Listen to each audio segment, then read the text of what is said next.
Мы били по ним, они били по нам, и это происходило все эти долгие 8 лет, с 14 по 22.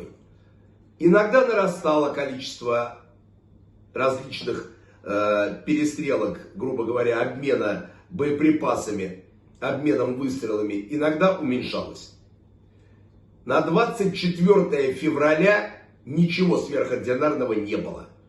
Сейчас уже Министерство обороны пытается обмануть общественность, пытается обмануть президента и рассказать историю о том, что со стороны Украины была безумная агрессия. И они собирались вместе со всем блоком НАТО на нас напасть. Поэтому спецоперация, так называемая 24 февраля, она была начата совершенно по другим причинам. Для чего была нужна война? Война нужна была для того, чтобы кучка тварей просто поторжествовала и попиарилась, показав, какая она сильная армия. Чтобы Шойгу получил маршала, и этот указ уже был готов, и получил вторую звезду героя, потому что ему очень хотелось войти в историю как великий тувинский военачальник, который стал дважды героем и маршалом в фактическое мирное время. Война была нужна не для того, чтобы вернуть в наше лоно российских граждан, и не для того, чтобы демилитаризировать и денацифицировать Украину.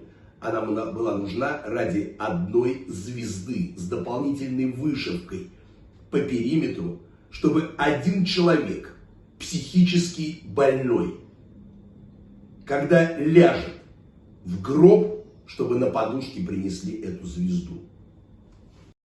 Шойгу живет по принципу, чтобы в ложь поверили, она должна быть чудовищная. И поэтому идут обманы. Две реальности.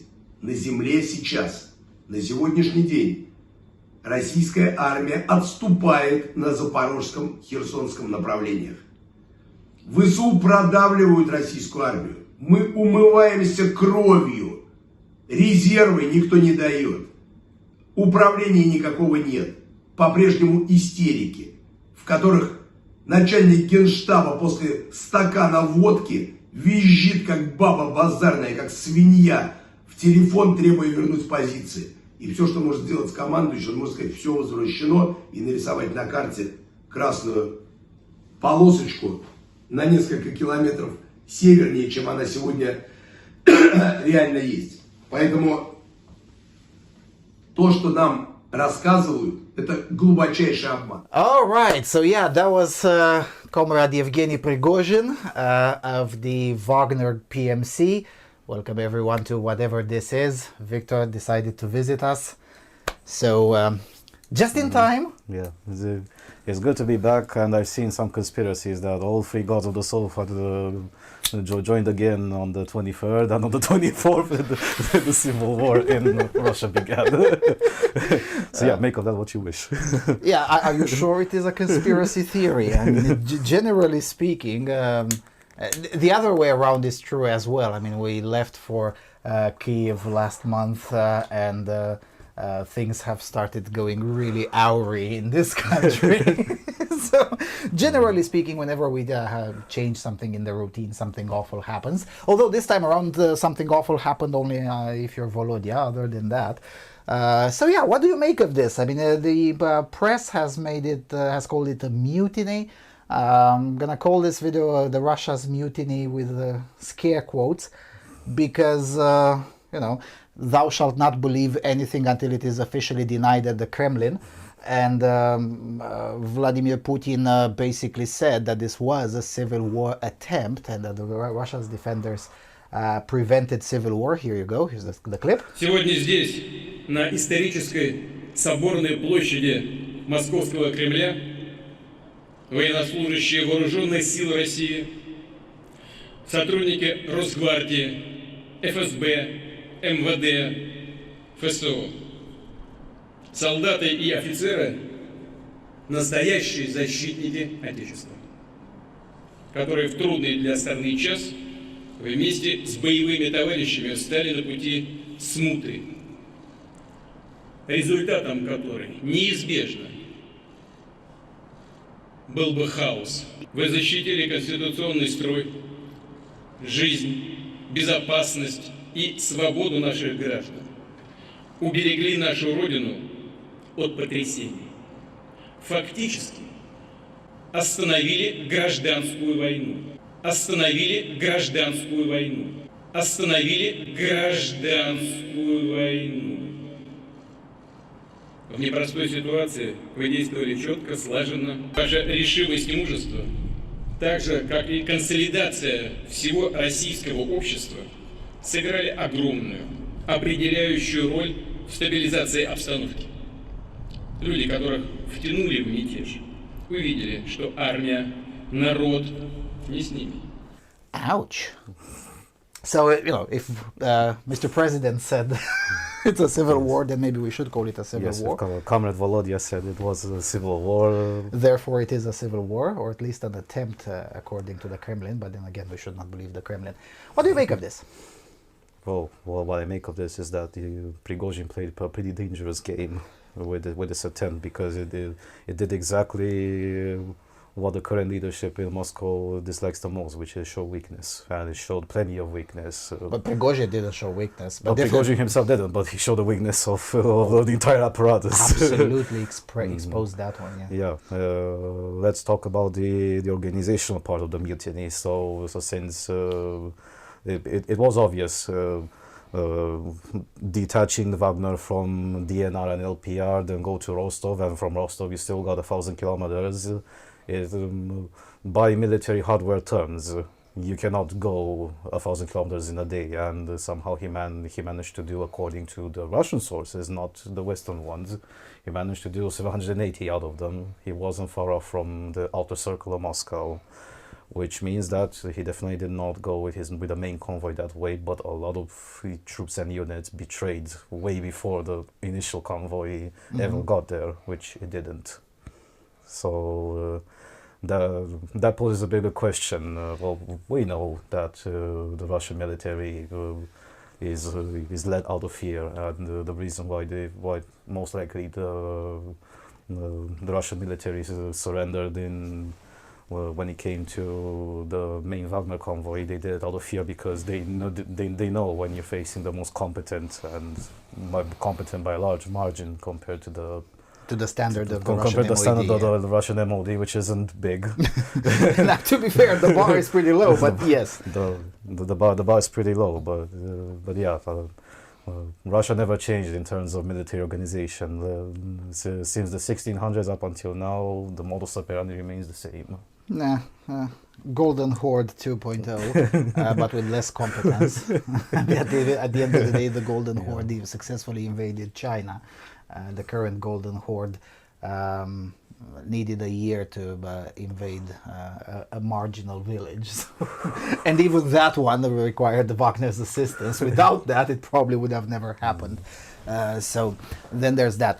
Now, from a military standpoint, I'm less concerned than most, but from a political standpoint, this is a spectacular kind of shit show.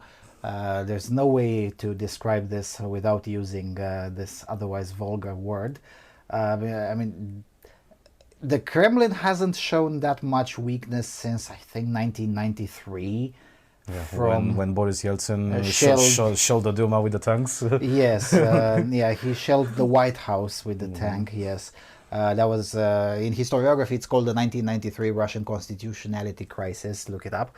But since then, even during the turmoils of 97, 98, 99, on the backdrop of which Volodya came to power, even then the Kremlin didn't show that much weakness as in 93 or as in 4 days ago. It's Wednesday, the 28th in the evening when we're taping this. Hopefully by Thursday this video will be up. Depends on how much time I have to subtitle the Russian clips. And when I say weakness, I mean the regime has been very busy over the last 4 days since the mutiny. Which is why the regime was awfully quiet, leaving aside the political declarations of Volodya Putin from Monday night. Yeah, no, but the regime has been very busy to try as hard as it can to change the narrative, and it kind of overplayed its hand. I mean, even in very Vodnik pro-Z groups, it's all be like, come on, man. I mean, the Biden meme with "come on, man" has been used more often than ever on the Z-Tart groups, mostly because the reaction by the regime was not just weak, but oftentimes pathetic. I mean, as we speak right now, the regime's line is that well, it wasn't that bad, and the regime showed strength and stopped it in under 24 hours and shit. Okay, fine, then what do we make of this clip? Și pun clipul cu Putin nervos cu asta-i trădare și...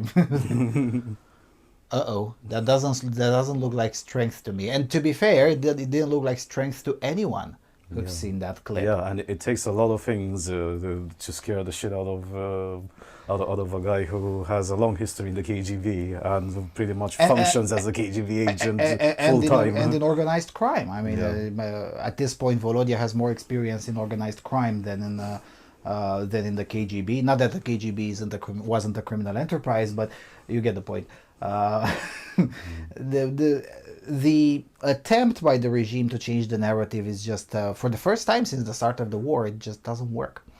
Not to mention these images which show the Wagner mercenaries being publicly acclaimed on the streets of Rostov-na-Don, and then the official police and the Rosgvardia being booed once they came back into the city after Wagner PMC had left their positions.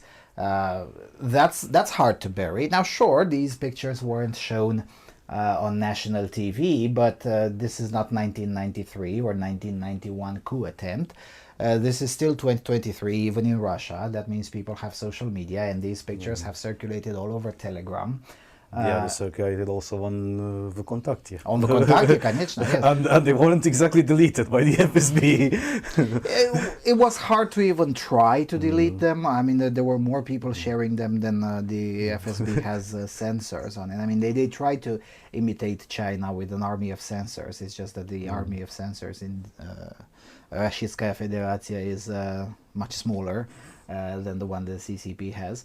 And also, at the end of the day, was also not particularly kosher for the regime to even try to censor it, because it will send the wrong message. Yes.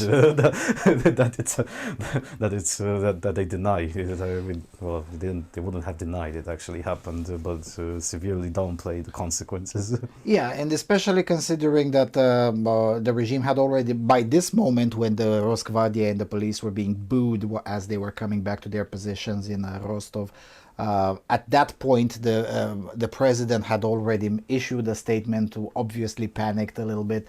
They had already removed one of the bridges that gets into Moscow.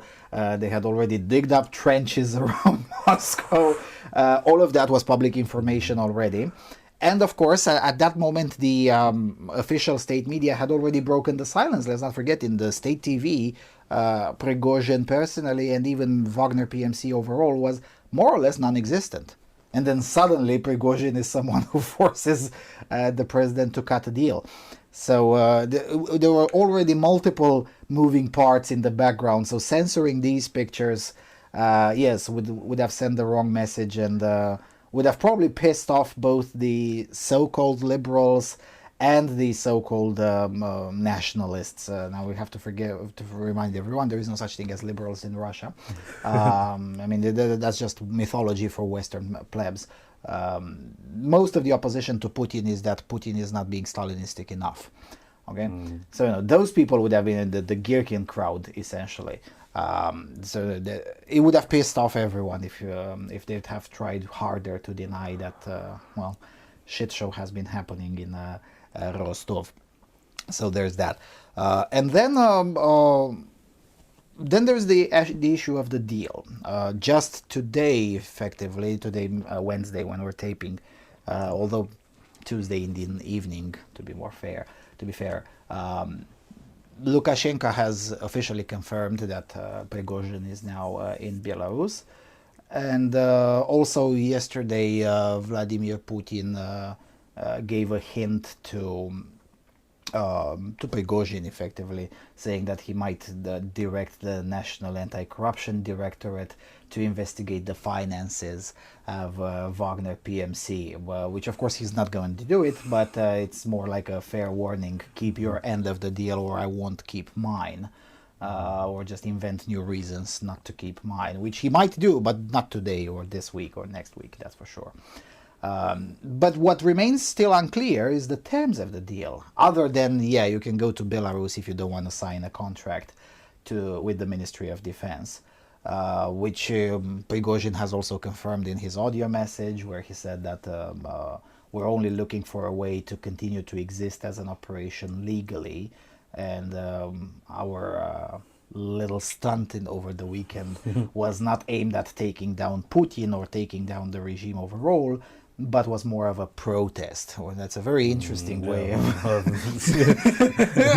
of fiery but mostly peaceful protest, but with Cyrillic characteristics. Now, to be fair, the fiery but mostly peaceful is also confirmed by the fact that when accused that one of the Wagnerites has taken down a Ilyushin airplane, or a helicopter, sorry. No, airplane. Yeah, it was an airplane. Which wasn't even able to fire upon their convoy. So basically, those people in that airplane died for nothing. Same way as the helicopters, but apparently the helicopters and the Ilyushin plane were electronic countermeasures. Mm-hmm. So they kind of tried to break the comm channels for Wagner.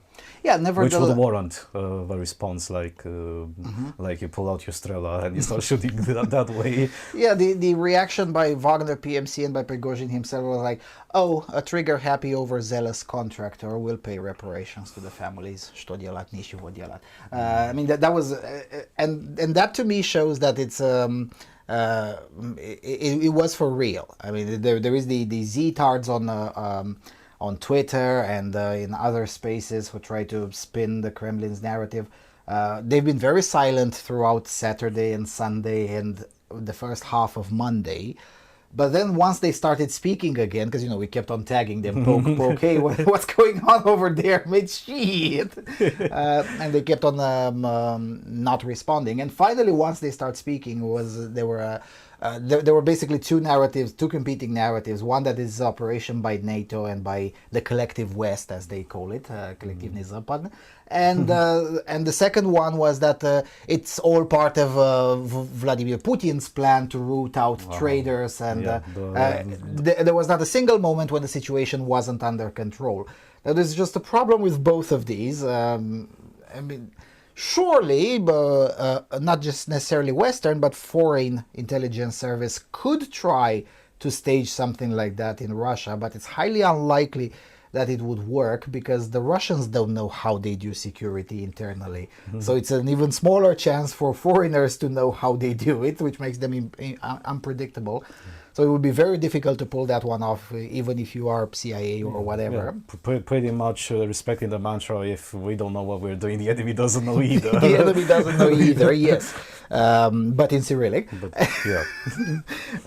And with the second narrative, well, if it was all under control, then why has Wagner taken down more equipment than in the first 5 or 6 or 7 days of the Ukrainian counteroffensive in total? I mean, it was pretty bloody at the end of the day. And also, why were you digging trenches around Moscow? I mean...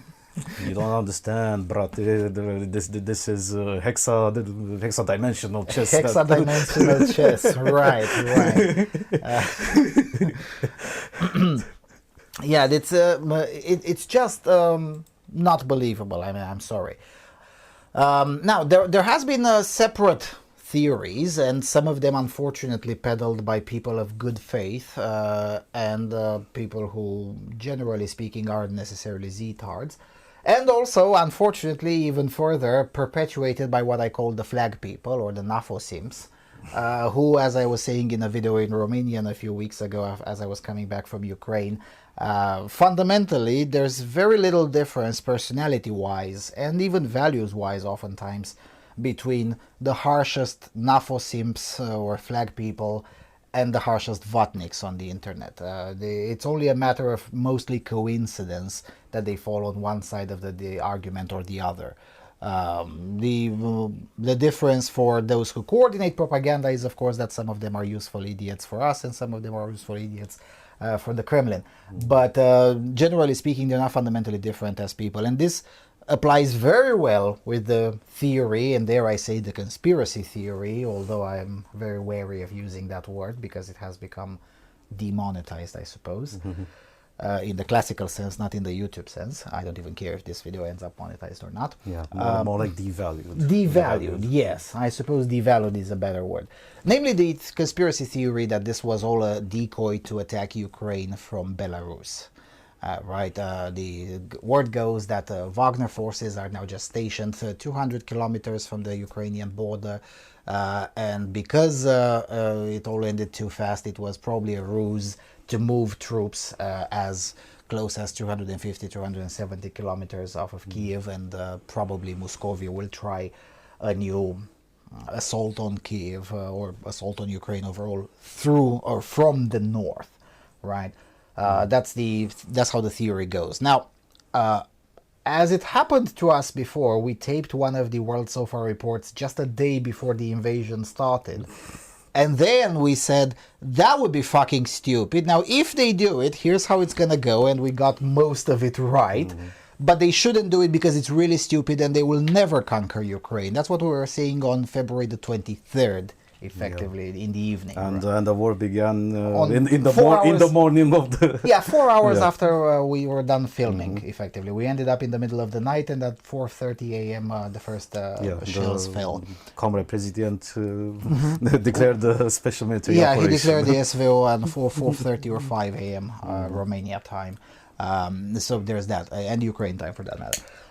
Now, the same thing happened with the Romanian podcast. The mutiny started 10 minutes after we were done filming the podcast. And even then, we did predict some of it correctly, even without knowing that it would start so fast. So, it has happened before when we said it's too stupid, it's probably not going to happen, it's a very bad idea. So, because it happened in the past, we should say, well, let's assume that this time, that this is, it is stupid, but let's assume it happens. All right, let's assume Muscovy decides to use Wagner to do another assault on Kiev or assault on Ukraine via the north.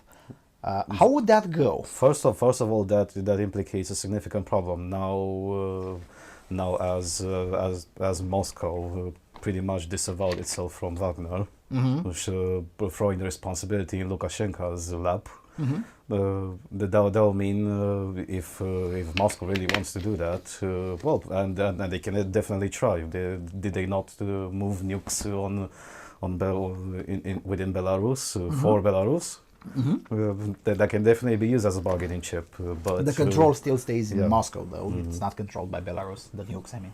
Yeah, true, but that could also be a side deal of a side deal. That to some extent Wagner still remains as an operative, but not under the new conditions which will apply starting the 1st of July, which will mean 4 days. Which will mean every Russian PMC has to sign a contract with the Russian MOD, or they automatically considered disbanded. Right, and to be fair, other than Wagner, all the other volunteer groups and PMCs and whatever did sign a contract with Shoigu. Now you should notice the way Prigozhin expresses things. He never says Russian MOD. He says Shoigu. Right. This shows you, and this is for the Westerners watching this. I mean, I'm sorry for Eastern Europeans; they already know what I'm about to say.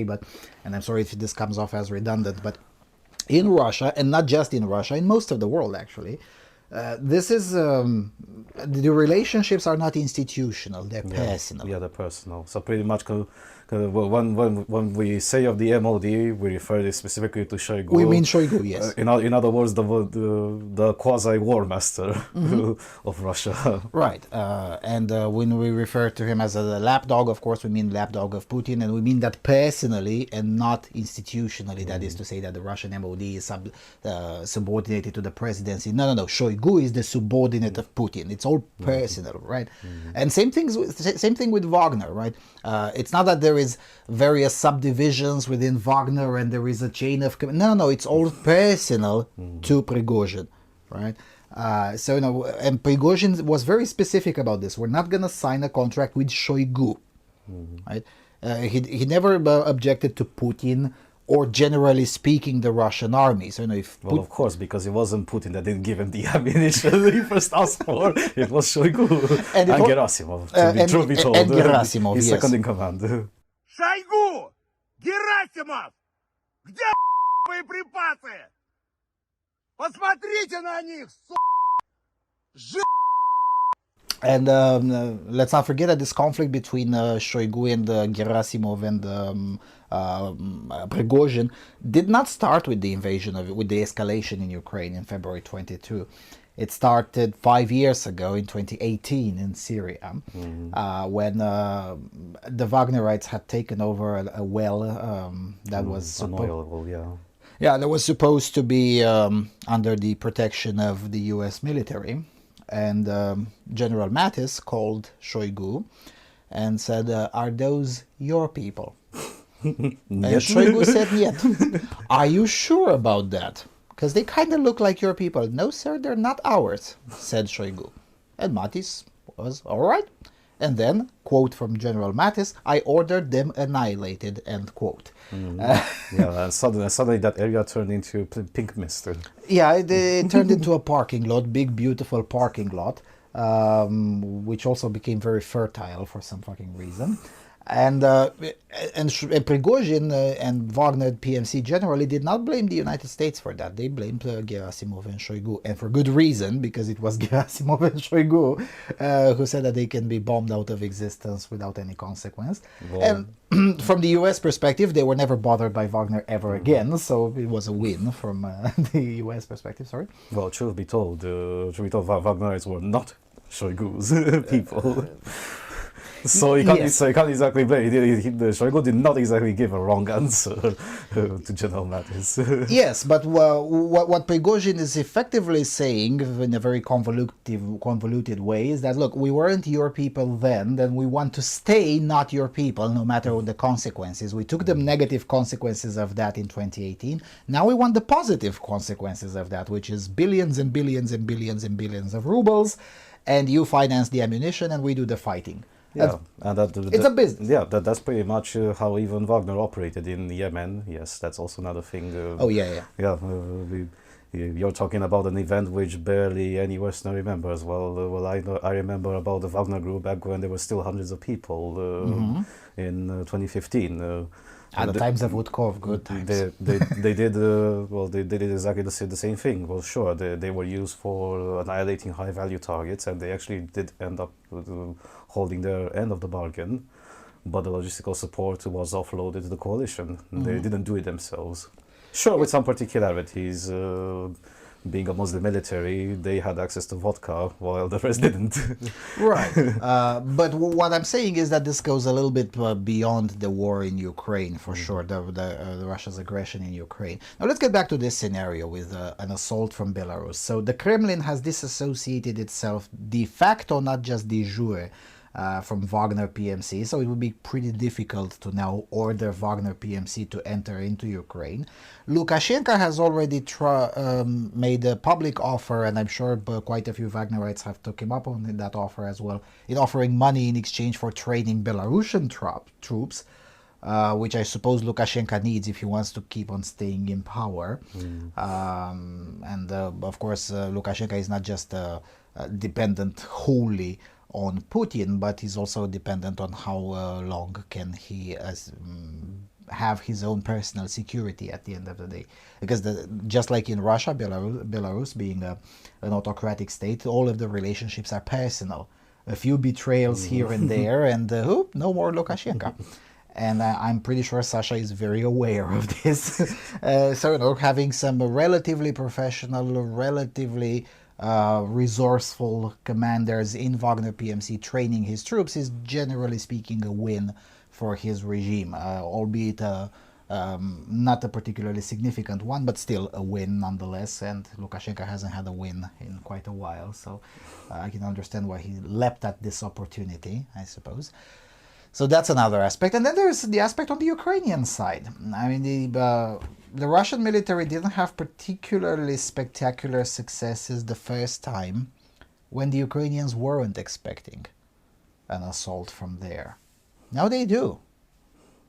And let's not forget these first pictures from the war on February the 24th, 25th, 26th, 2022, when basically the Russian equipment just crossed the bridge into Ukraine. Well, that bridge doesn't exist anymore. Yeah, So, they essentially tried to do a beeline all the way to Kiev and obviously got stuck somewhere on the way. well, who knew? Without logistics, things tend to suck, and you get stuck. Now, those bridges don't exist anymore, and for those who don't know, I mean, you can check the map, you don't have to trust me. The northern border of Ukraine with Belarus is mostly swamps. It's very difficult to navigate, and especially difficult to navigate with heavy equipment. So an assault similar to the one in late February, early March of 2022 is just out of the question logistically. Leaving aside the wishes from the Kremlin or the wishes of Prigozhin or Lukashenko or whatever. Let's assume they're all incredibly stupid at this moment and they're all pondering this. The logistics disagrees in ways that at least Prigozhin should know. Because if it's one thing that differentiates Prigozhin from Gerasimov and Shoigu and other small-time commanders of the Russian military, Prigozhin seems to understand logistics. At least much better than these median. Well, of course, even though he started as a product of Soviet doctrine, and this is still. Let me throw a bone to the libertarian. It's the private sector which somehow saved the Russians, at least partially. When you operate a PMC, you discover that you have to do things a completely different way rather than an organized military. Even more so, one which doctrinally focused on defending the motherland, and that's it. Like the Russians are, and also that's one of the reasons why, the major reason why the Russians completely failed when they invaded Ukraine, and that's why they got pushed back with such a speed. Not to mention getting bogged down in the beginning. Well, it's because the doctrine cannot count for offensive maneuvers and not lightning offensive maneuvers like what they tried. Meanwhile, in the case of Prigozhin and Wagner overall, they do have a lot of practice. They have a lot of practice with what happened in the Middle East, with what happened in where they have contracts in Africa. They are aware of how to play when it comes to their structure and their needs, which is what the Russian military apparently doesn't and still hasn't learned. Apparently doesn't, yeah. There is a say that has been resurrected lately on the internet. It's still true, it was always true. Amateur study tactics, professional study logistics. Wagner PMC, for all their faults, and yes, of course, they're all a bunch of fucking bastards and war criminals and whatnot, but for all their faults, they do seem to get this one right more often than not, and definitely more often than the Russian MOD. So, you know, if Lukashenko goes to Prigozhin now and says, well, look, Comrade Putin said we should do an assault on Ukraine, the standard Prigozhin response should be idite nahui, because, I mean, dude, have you checked how the border looks like? I mean, no. No, because no. So that's why I'm very skeptical of this theory. Oh, and let's not forget the other fact, and this is confirmed both by Wagner PMC and the Russian sources, and the Western sources, that not all Wagnerites moved to Belarus. In fact, some of them are still in Ukraine as we speak. Some of them after Prigozhin cut a deal with Putin, decided to actually join the Russian MOD. Yeah, like 1 or 2% of them. Yeah, well, whatever. And A non-null number. yeah, non-zero. Yeah, and then there is another chunk that is just staying in Russia now and still waiting to see what happens. They have made no decision. They haven't gone back to Ukraine. They haven't gone to Belarus, and they haven't signed a contract with Shoigu. So there's those people, and yes, there is also a small contingent that went with Prigozhin, most I presume his personal security and his closest allies, that went with him to Belarus. So it's not like there is now a contingent of Wagnerites in Belarus, 200 kilometers from Kiev. That's just not true. Nobody says that, and there is no evidence to suggest that that is happening. So this whole idea that it was all a ruse to move troops to Belarus to start another assault from the north, it's just not confirmed by reality. So please cut the panic porn.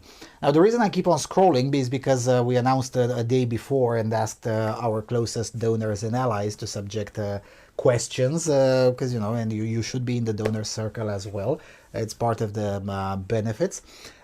Someone asked if you can give us a brief description of the economic activities of Wagner and how they finance those activities. That would be great. Yeah, we were laughing just before we started filming that finally the Romanian press is writing about Wagner's activities that we were aware of, 5-6 years ago.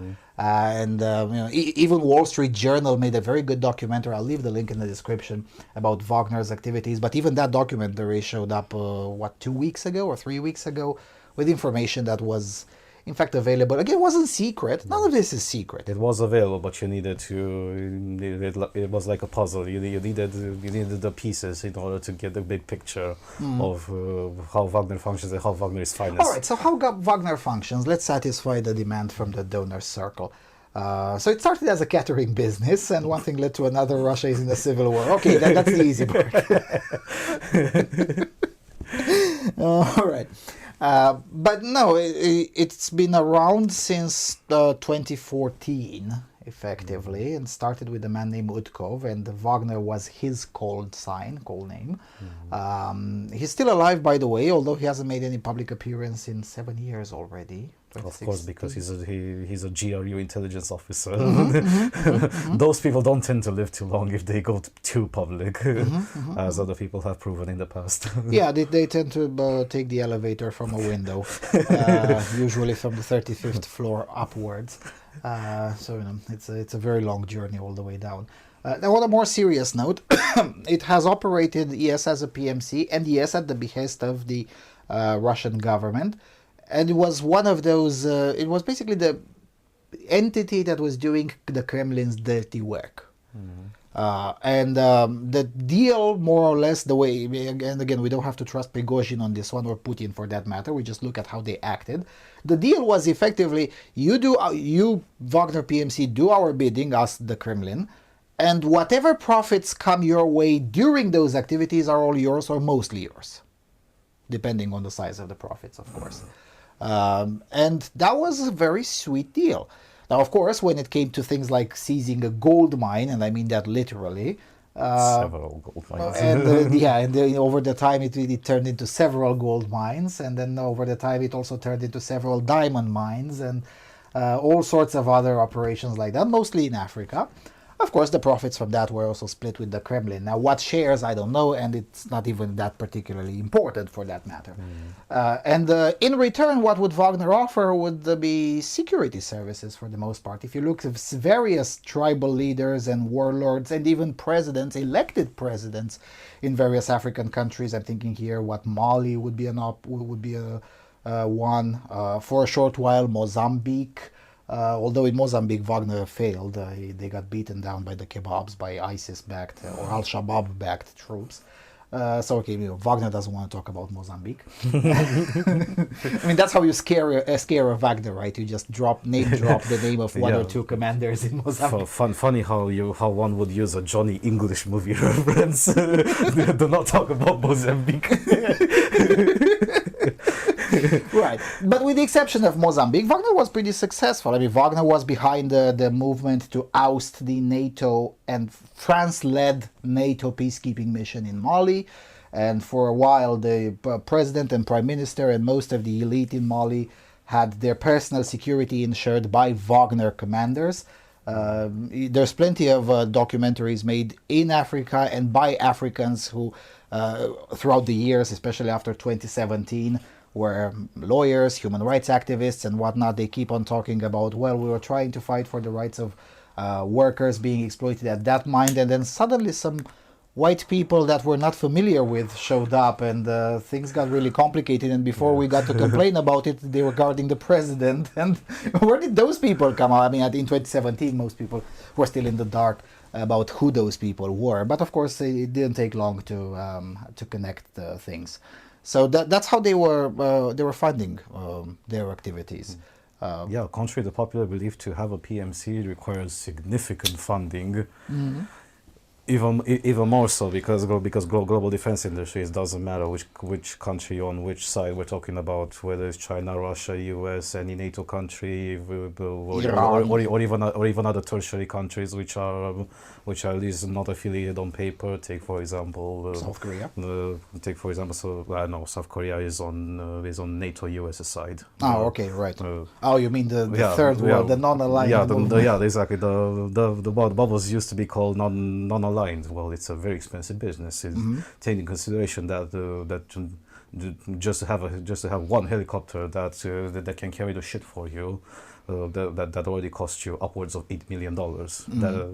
And then you have other recurring costs, maintenance. You need technicians for that. Those technicians are very expensive. To put in comparison, it's cheaper in the US to get a technician for high voltage lines than to get an engineer for something like an Mi-8 Hind helicopter. And again, parts as well. You also need places to do the maintenance. Even just having 50 APCs is millions of dollars per year in maintenance costs. Just a few APCs. And not to mention your biggest investment at the level of PMC are the people. Take into consideration one average U.S. airborne officer, or not even officer, an average soldier, because officers are even more expensive when it comes to education. But one average U.S. airborne soldier has about $1 million of training invested into him in 3 separate schools, which are done over the course of 3 to 4 years. That's one. And Wagner is currently in the tens of thousands of people altogether. You can start with the math, and then you see that the military private business is expensive business when you don't have the state support. Right, and financing that requires literal gold mines. Yep. So that's basically how Wagner finances the bulk of its activities. Now, of course, they also get a lot of money from their security contracts. And again, there are places you would never expect to find Russians in there. There are places where Wagner is, and it's actually not doing trouble. It's just basic bitch security. Like for now, for instance, in Mali, where they basically guard the president and their families and the prime minister and a few others. And they're not doing much else. There's plenty of speculation of them doing much else, but they don't. They actually use Mali to get closer to Democratic Republic of Congo, where they actually do a lot of fucked up shit. But not in Mali. So there are many places where they make money from basically just selling their expertise. If you're a president of a very unstable country, having Wagner protecting you is probably better than some of the local MOD people.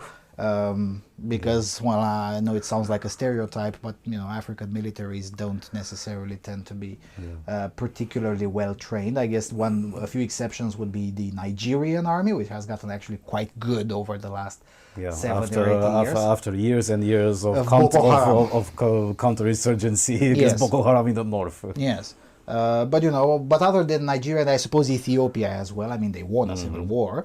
But other than these two, it's very difficult to think. I mean, I personally would not trust the Mali military to defend me. God forbid.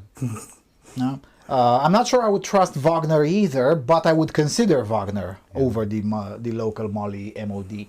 if I were to need personal protection. Yeah. In essence, the modus operandi is you hire the white devils to do when you want efficient work to be done, which is something that Southern Africa hasn't learned. Yes. yet. Yes. Oh, yeah, of course, there's plenty of Wagner activity in South Africa, right? And it's not just since now with the war. No. I mean, there's the first time I heard about Wagner in the context of Zuid-Afrika was in 2016 when the first Bantu riots started in the cities. And for some reason, there were quite a few, not many, maybe a few dozens, but there were quite a few office luxurious buildings that just was left untouched. And everything around them was a mess. How did that happen?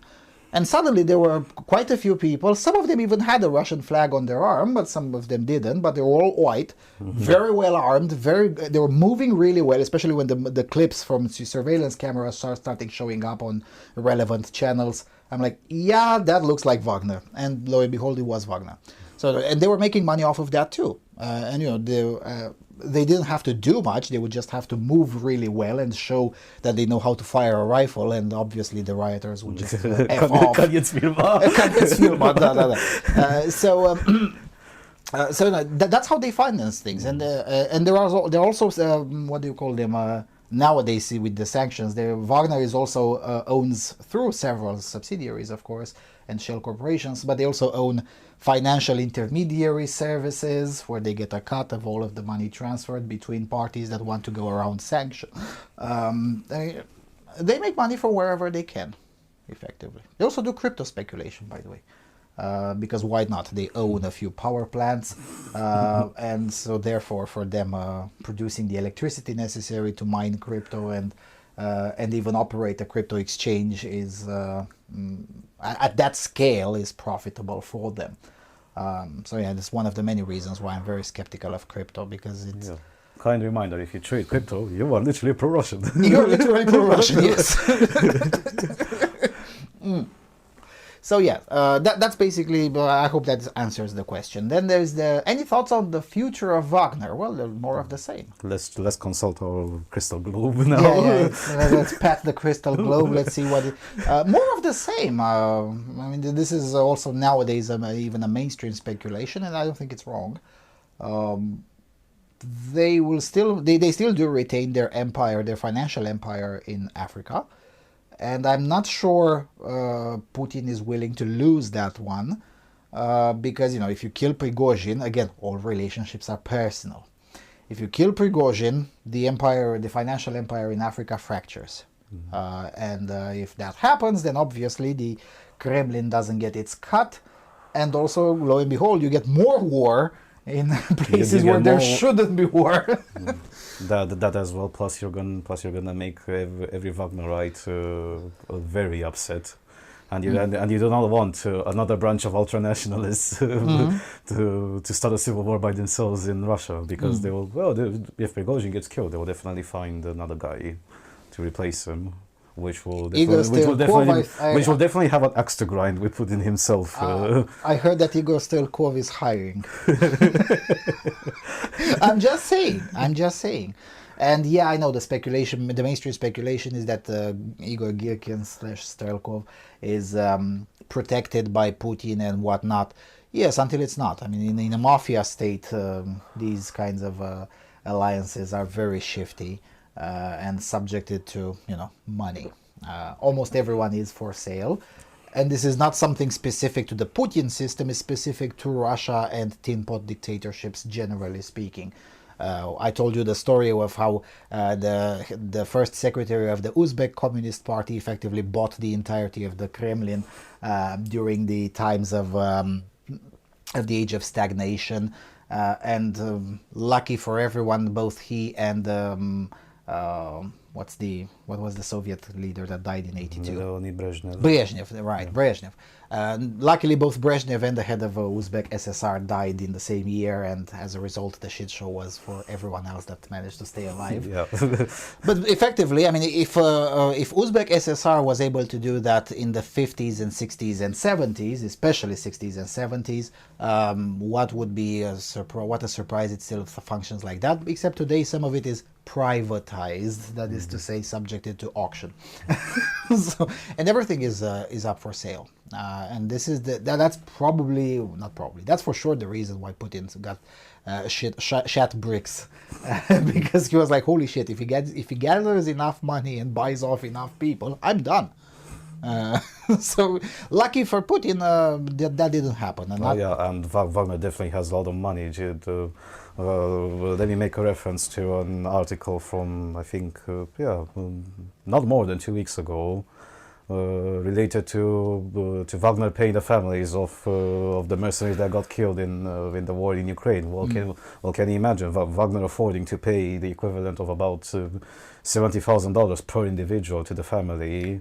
And when we multiply that by several hundreds or even thousands of people, just for that, you got to imagine that what they may lack other things, but money is not one of them. Yeah, and both present and future. Yeah, and all of those payments were made in cash, in trains full of cash, carried all over Russia to pay the families of those who died. And also of those who were wounded. I mean, Wagner paid the medical bills of everyone under their command, and all in cash. So much so that the Russian central bank now has to adjust its economic data because there's too much goddamn cash in the economy. Where did all of that came from? Well, so yeah. So the future of Wagner, I think they'll maintain their empire in Africa, and Prigozhin will for now train some Belarusian troops, and unless he falls off of a window, he'll bid his time for the next move. I suppose he does expect to outlive Putin in the power sense, not necessarily in a biological sense, although it's not out of the question. Situation's creaky. I don't think we've heard the last word from Wagner. I just don't. Even if some of those who are now in Russia may sign with Shoigu, and then of course they'll probably be distributed to other units. They will not be allowed to exist as a single group within the Russian army for sure. Let's hope so. No, I don't think they will. Because let's hope so, because still Wagner may be a damn efficient force, but they're few. They're few, and the competence they gathered in other branches aside from infantry and sort of special forces is recent development, and Wagner did not have time to build their own doctrine when it comes to, say, for example, tank maneuvers. They're still very infantry focused, and that's what they know how to do best. So sure, when it comes to infantry, that's easier, but the rest. Yeah. Prigozhin will manage to hire new people, and as we're saying, money is not an issue. So if he will want to rebuild something in Belarus or in Europe, whatever, he has the money to do so. Now, whether he has the possibilities to do so or the willingness, that's a separate story, and that's up to Prigozhin. But I don't think we've heard the last word from Wagner PMC. They may even go as far as to rename themselves. Maybe it will not be called Wagner PMC in a year or in a few months, but the gist of it will still be the same. It's kind of like Blackwater, which has changed its name, 4, 3, or 5 times. God knows what name they have now. They just recently went through a rebrand in 2021. 2021, and they have like a think tank type of name that I can't remember. But even then, when someone uses their new name, they necessarily go within former Blackwater. It's kind of the same thing with Wagner. I mean, Wagner may change its name, may change its logo, maybe reshuffle some of the personnel here and there. And maybe 1 year from now it will be PMC whatever and parenthesis former Wagner. But I don't think we've heard the last word from these people. Any info on what happens to the regular Russian soldiers that joined the Wagner revolt? Well, I suppose some of them will be purged. Well, it's pretty easy. In the best case scenario, penal battalions. In the worst case scenario, you get decapitated by Kadyrovites. Oh yeah, there's that. Yeah, there's that. Now I won't show you the video because I still want this. If there is a will, there is a way. You're gonna find a video yourselves. But Yes. but let's say that desertion and betrayal are punished very harshly, Yeah. as a standard everywhere. But the Russians more so than ever.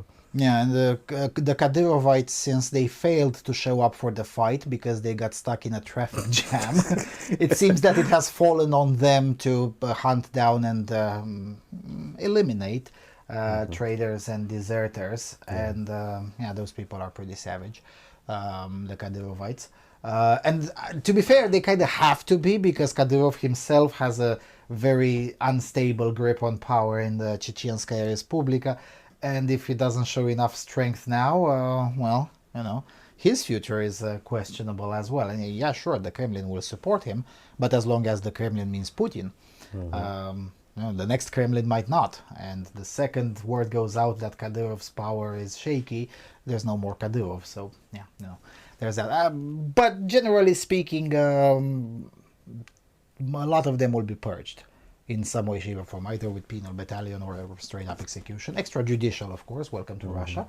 Yeah, well, they'll just be played the Kalashnikov Symphony. A Kalashnikov Symphony, yeah, as the musicians prefer it. Yeah, the musicians is how you say Wagner troops in Russian, the musicians. Yeah. Now, I suppose some of them will be forgiven. It depends on the amount of betrayal. I mean, it's not really that different from other armies anywhere in the world, Western or Eastern. You know, those who stood by as Wagner parked a tank in the backyard of the circus building in Rostov. Yeah, probably nothing is going to happen to those people. But you know, those who actually took up arms against the Russian MOD, yeah, well, some of them may have a pretty bad time. Did Prigozhin stop because he figured out he could not manage the situation if he toppled Putin? No. Considering the development after the agreement, is Prigozhin fucked in the medium to long run? Good question. It depends on his next 2 or 3 batches of decisions. For the short run, no, but it depends on what happens with the financial empire in Africa. I mean, who knows? It can very well be possible to see some counterinsurgencies against Wagner in various places, and if those counterinsurgencies are successful, and in the meantime Prigozhin hasn't rebuilt something in Russia or in the conflict zone in Ukraine, assuming there will still be a conflict zone a year from now, maybe there will, maybe there won't. Yeah, that's a terrifying scenario for Yevgeny Prigozhin. But if nothing of that sort happens, then you know, they can linger on with the status quo for several years. And you know, more than several years is not a point. That's already long run by the standards of what we're talking about. Because you know, when you're in the business that Prigozhin is in, you don't plan for the next 25 years. You plan for the next 2, maybe 3, but not more than that. I mean, all of these people are willing to risk a lot just by being in that activity. And they're just hoping to stay alive long enough so they can cash out enough that they don't have to work anymore. I mean, that's really the case. Not with Prigozhin himself necessarily, but definitely with most of the people around him. They're more than willing to be loyal to him as long as they make money, and that when they figure out that they made enough money, they'll try to make an exit. And that's it. Well, of course, form a relationship. Yes. Did Wagner just open the Pandora box for future rebellions? Yes. Oh yeah. Yes. Oh yeah. When Putin himself is really shaky. Again, this point needs to be emphasized. There are very few things on this planet that can scare a former KGB officer in the way Putin behaved. And as tradition shows, in instances when Kremlin leadership has shown significant weakness, either take into consideration what happened to Nikita Khrushchev with Leonid Brezhnev, but at the end he died, Gorbachev? And and Gorbachev, with what you mentioned earlier, with the 1993. No. I mean Gorbachev did coup attempt in August '91, and he was out of power by the end of that year. Yeah, that one. It took the dismemberment of the Soviet Union for Gorbachev to get booted out of office. But he still was. The point that we're making here is that in the traditions of the Kremlin, almost all, if not all, of the leaders, because they're all autocrats, let's get that out of the way, that have shown weakness. If they didn't die when they have shown weakness, they were out of power within a year, by tradition. There are very few exceptions to this rule, and those exceptions are not in the last 150 years, right? And even in those exceptions, because the running joke is that Ivan the Terrible had everyone killed, Catherine II had her husband killed, all sorts of leaders who are somewhat the exception to this rule. And then Putin had Lukashenko mediate dealings, so Prigozhin would stop posting on Telegram for a short while. So by historical standards, this is a very weakened position. And knowing the history and the tradition of Muscovy, it is an open season for new rebellions. Because what it essentially says is that those who tried peaceful dissidence against Muscovy, against Putin, they're now serving long sentences in jail and whatnot. Meanwhile, this guy staged an armed rebellion against the Kremlin, and he now lives in a very luxurious dacha in Belarus and consulting the president of Belarus on security matters, and continues to manage a gigantic financial empire in Africa. Yeah. So what does that tell you? It's easier and desirable to do an armed rebellion rather than do peaceful dissidence. Yeah, especially because still one of the saving graces of Prigozhin is that he still thinks in sort of financial and political wins. But there are a lot of other potential insurgents. Yeah, but potential insurgents that have snorted way too much patriotism, and Russians can snort way too much patriotism, which is why their favorite pastime. Which is why the term of ultranationalist can only be applied when it comes to Russia. Not even China comes close to what the Russians can manifest when it comes to patriotism. And when those people will decide at some point to stage a rebellion, they will not stop like Prigozhin. They will go all the way. Yeah. To copy a saying, which what was his name? Dick Cheney said, "Yeah, we're gonna go all the way." Yeah. So you either kill them all or you get ousted, and the ultra nationalists can be a really nasty thing in Russia. And you're right, I shouldn't say in Russia. Ultra-nationalists only exist in Russia. So there's that. And as the memes started even as of Saturday or Sunday morning, we wish Russia a merry civil war. Now, I already would call, ever since the incursions in the People's Republic of Belarus started, I said that Russia is in a civil war, an undeclared civil war, and I kept on getting contradicted about that. Well, it's not a civil war because it's just one area. Yes, it's just one oblast. It's just one oblast and whatnot. And I'm like, okay, fine. Well, now, how about now? Is it still an undeclared civil war? I mean, can we get to say that? And it's not going to stop here. I don't think we've heard the last word from, because again, there's plenty of dissidents who've been biding their time and waiting for an opportunity. And let's not forget the oligarchs that keep Putin in power. They have a symbiotic relationship. We keep you in power and finance whatever, but you make us money and you keep us safe. Yeah, and with the extensive and to some extent very efficient sanctions. Unfortunately, not from the EU, but from other countries outside of the EU. They've been pretty efficient in dismantling the fortunes of oligarchs. Yeah, the side of the deal by the Kremlin is increasingly less and less upheld, and that creates a problem. And now with the security situation, which escalated things even more, so wait, hold on a second, you can't keep us safe and you can't make us money. why should we keep you in power anymore? And at some point, that question will be asked. When it comes to the oligarch and Putin relationship, there's another third aspect of it. With the sanctions, the oligarchs have been forced to, understandably so, more and more to make deals with China, and they finally discover why Chinese are eternally detested, because they're absolutely atrocious when it comes to doing business. Not only they fuck you out of your money, but they fuck you out of your products as well. As the Russians have found out, where 40% of the shit that they buy from China ends up defected on arrival. No, 40% of chips. In other areas, the faulty rate is even higher. With microchips is 40%, and that's according to Kommersant, not according to the New York Times, okay? So I'm just saying.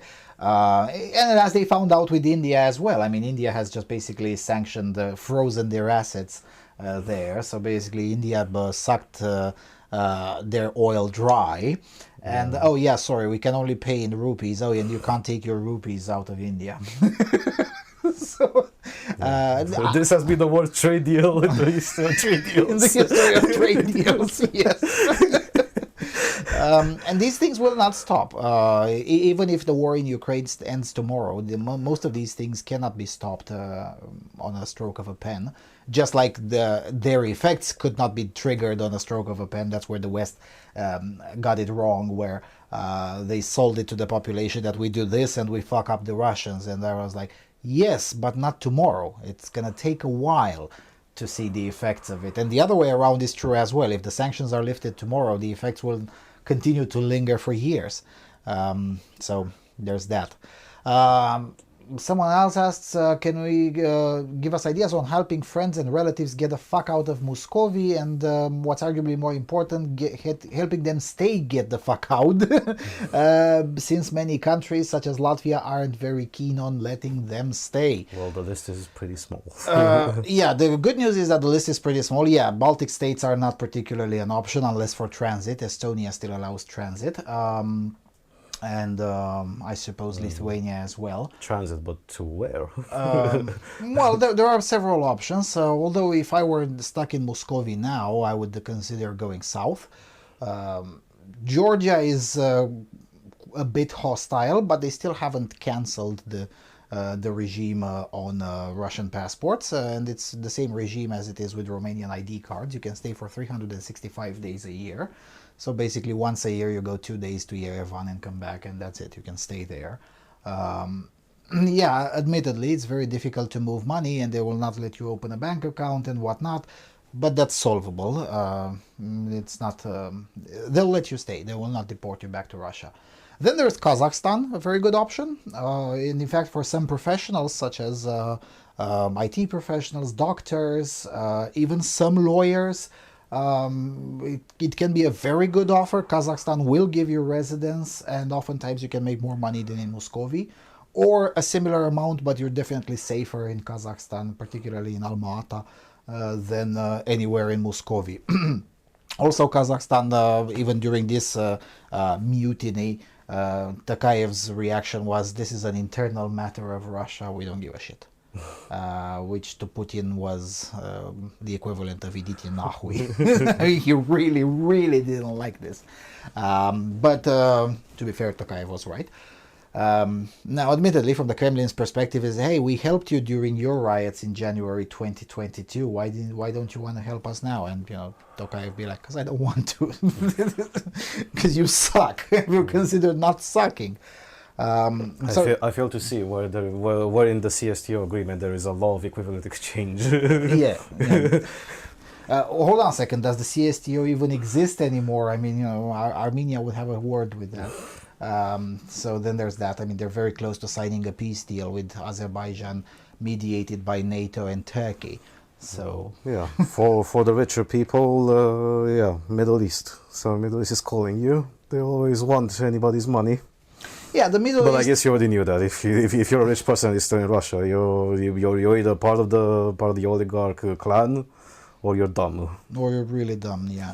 But for the middle class, both Kazakhstan and Georgia can be a very good options. For the younger folk that can't afford, Kazakhstan can be pretty expensive when you move in. Then it becomes very manageable. Serbia is also an option. Just fly through Istanbul, and Serbia is still an option. For those who are eligible for military service and have already gotten their electronic notification to present themselves to a recruitment office, well, the options are narrower there. But then again, the border of Muscovy with Kazakhstan is not well guarded, not even by a long shot. Crossing illegally into Kazakhstan is trivial. And you don't even need someone to help you. You just straight ahead. And especially during summertime is quite manageable. Within a day and a half, and you're in Kazakhstan. And then from there you just surrender to the nearest police patrol and say what you want and why are you there. And you'll be in detention for 3 or 4 days, and that's it. There you go. Welcome. Добро пожаловать в Казахстане. That's the easiest way. And yeah, I know I shouldn't be encouraging people to break the law, but you know, it's the Russian law, so who cares? So that's another option. If one is not eligible for the military service or hasn't gotten the electronic notification, you can legally leave Russia. And these are the immediate options: Georgia, Kazakhstan, Serbia. They'll definitely not ask too many questions. Of course, all along, you should have done, or you should try to still do what the smarter people in Russia have done over the years, which is get a second passport. As time goes on, the Russian passport turns into just a worthless piece of bumage. And with that bumage of a passport, the options are indeed limited. But yeah, just get another passport. Yeah, but to get another passport, what is it? Even Saint Kitts no longer accepts Russian nationals get their passports. Yeah, Saint Kitts. And we're talking about a country that sells passports. Yeah, I know. For $100,000 a pop. I think it's a bit more expensive, but yeah, it's not really that expensive. I agree.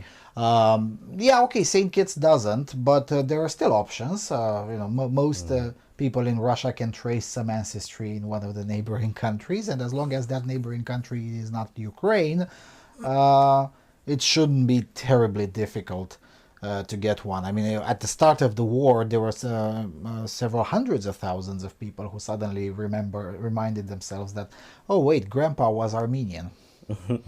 And suddenly there was a very long queue at getting Armenian passports. Now, most of them were accepted, and they were given Armenian passports. Margarita Simonian has an Armenian passport. I'm just saying, for those who don't know, he's the editor-in-chief of Russia Today. Most people in Russia probably do qualify for a second passport. And if you don't, or if you can't, or whatever, just working legally in Kazakhstan for a year or 2 or 3 can give you quite a few opportunities, either permanent residency, and even after a while. I mean, Russian is an official language in Kazakhstan, so the path to citizenship is not that complicated. So that's another option. Sure, none of them are ideal, but что делать? Yeah. All right, that was pretty much it. I think we've gone through all of the questions. We did say we wish Muscovy a merry civil war, and see you around. I don't know. Victor is leaving tomorrow, so probably it's going to take another several months or more than a year. Next time filming, inshallah. All right, cheers.